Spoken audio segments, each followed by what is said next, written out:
Hello, welcome back to the YouTube channel of Bethel Evangelical Free Church Hanley. I'm Pastor Gervais Charmley. This is another historic church in Nottinghamshire. This is St Peter's, Widmerpool. Now, St Peter's is indeed a medieval church, but only the tower, which is late medieval, survives. The rest of it was rebuilt in 1888. So, rebuilt in the Victorian era. Just to let you have a good look that way. And it is built in memory of Andrew Law by his daughter, Harriet Annie Robertson. The Robertsons lived at Widmerpool Hall, which is right next door to the church, and she decided to rebuild this in memory of her father. An awful lot of work's been put into this building. It is a fantastic example of Victorian Gothic revival. It's a building where certainly it feels like no expense has been spent. I'm sure it has. I'm sure that Mrs. Robertson was careful with her money, but she's put an awful lot of money into this. And so as we go around, we'll see the features, and we'll see also, because this is a Victorian building, and effectively it is a new build, so it's a complete rebuild apart from the tower, then it follows Victorian ideas rather than medieval ones, even though the Victorian ideas are supposed to be imitating the Middle Ages. So let's have a look around and see what we can see. As usual, then, we start here at the back. Now, this is, of course, the west end of the south aisle, and we're here because the font is here. So you can see the font, and there's that built-in. That cupboard behind is original, so it's part of the original fittings of the church. One of the things that's most interesting and important here is so much of the original, so much of the rebuild survives, so much of the Victorian church is as it would have been originally. Now, the Robertsons were, of course, a Scottish family. Robertson is a Scottish name. They were Scottish Episcopalians, however, not Scottish Presbyterians. And here we have, this is the founder's memorial.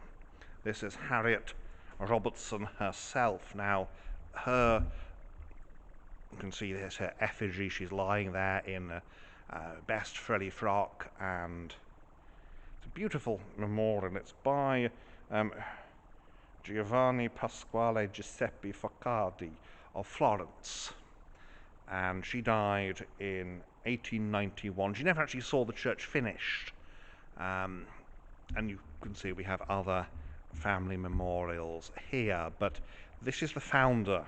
This is the woman whose idea this church was, and it's very important therefore that she has a memorial here. It's interesting, of course, that her memorial is very much it's such a Victorian memorial, and all the better for it, of course.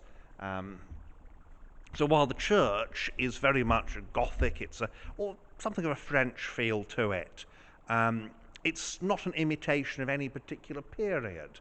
It is just Gothic, Victorian Gothic. I'm not sure who the architect was. I ought to have found out before coming, but I assumed there would be a note somewhere that I'd be able to find, and there isn't.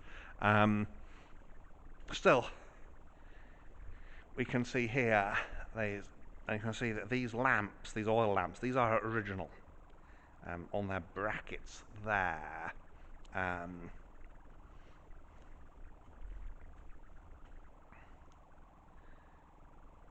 these come from the Wild firm of London. We have a nice wooden pulpit on a stone base there, and there is a cast iron lectern, well, a wrought iron rather lectern, quite interesting. At no point has anyone gone here, oh, we want to have this imitate anything in the past. They've gone, we want this, and so it is delightful. We've got this really nice organ. You can see the organ case with these carved angels on it, and then we have, of course, some of those pipes, all of them are dummies, but the real pipes being behind. The choir stalls are beautifully carved to match that organ case, and while the nave has a timber roof, we have a vaulted stone ceiling here. And there, you can see under there, that's the organ console. Now these are quite interesting, these openings here. These are the radiators. Very useful. And that is the table. Now the table itself is actually Jacobean. And the organ is by Alfred Hunter and Son and dates from 1890. It's supposed to be the very best organ in all of South Nottinghamshire, for what that's worth. Radiators, beautifully carved. And underneath, the Chancellor is buried. A Reverend W.E. Bird, who died 1831, aged 64, an unprofitable servant, but found mercy with his guard through the atoning blood of Christ, a sinner saved by grace divine, abounding in his Son. And the east window is the Ascension, so the lower panels we've got the disciples, and then we've got the angels, and then Christ, of course, in the top panel because he's ascending into heaven. Use of multicoloured marbles, again a very good idea, and the whole thing is just a tour de force. It's one of these, and there's quite a number of them around, and they're all very special in their own way. It's a Victorian estate church. It's a church that exists because of the big house, and is the way it is because of the big house. And so there we have it. Oh, what a marvellous interior here. And there's that organ, the king of instruments in South Nottinghamshire. And of course, very important and useful as well, the radiators. And you can see what they've done is they've gone, well, we don't want big, visible, bulky cast iron radiators. So what we'll do is we will have them hidden behind openings in the walls, and I think that's a really good idea. It certainly says people have been thinking. And so we come back here and have that beautiful pulpit, nice oak, and then the pews are all of oak. It's very, very high quality because these things have to be. And if you're doing this for the church, you have to do it well. We have here a memorial, difficult to see here. This is Reginald John Allen Palmer, only son of the rector, and he was killed in the First World War. So often the case, of course, because this is the class that the junior officers come from, and the junior officers are the ones who are most in danger. So there we have inside here at Widmerpool Hall, those columns, I think, marvellous. Beautiful, beautiful building. And so we come back here, and again you've got the portrait of the king, which said you didn't see these things until quite recently. I don't mean portrait of the king, because obviously he wasn't the king until 2022, but you wouldn't have had a picture of the Queen there, I don't remember. So there we are, I'm not sure what it tells us. So let's have a look outside now. And so here we are outside, and look at this fantastic Victorian Gothic building. At one point there was a spire on that tower, but that was struck by lightning. In fact, the reason for the rebuild, the complete rebuild, is basically because the spire struck by lightning, catches fire, falls onto the church roof, and by the time they've put the fire out and dealt with everything, the church is quite a mess, and the thought is, well, actually, we might as well just start all over again. So that's why there's a complete rebuild here. It's a nice muscular building, as they say. Sorry, where was I? Yes, Widmerpool. And it's not as you can see, it's not a copy of any style. It's a fairly free sort of Gothic that's a bit decorated, bit of perpendicular, and all really fun. So let's have a look around the outside and again see the features of this magnificent building.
So there we have it, St Peter's, Widmerpool. Well, thank you for watching. I hope you've enjoyed this. I've certainly enjoyed coming out to this lovely part of Nottinghamshire to look at this. So may God bless you and keep you until next time. Thank you.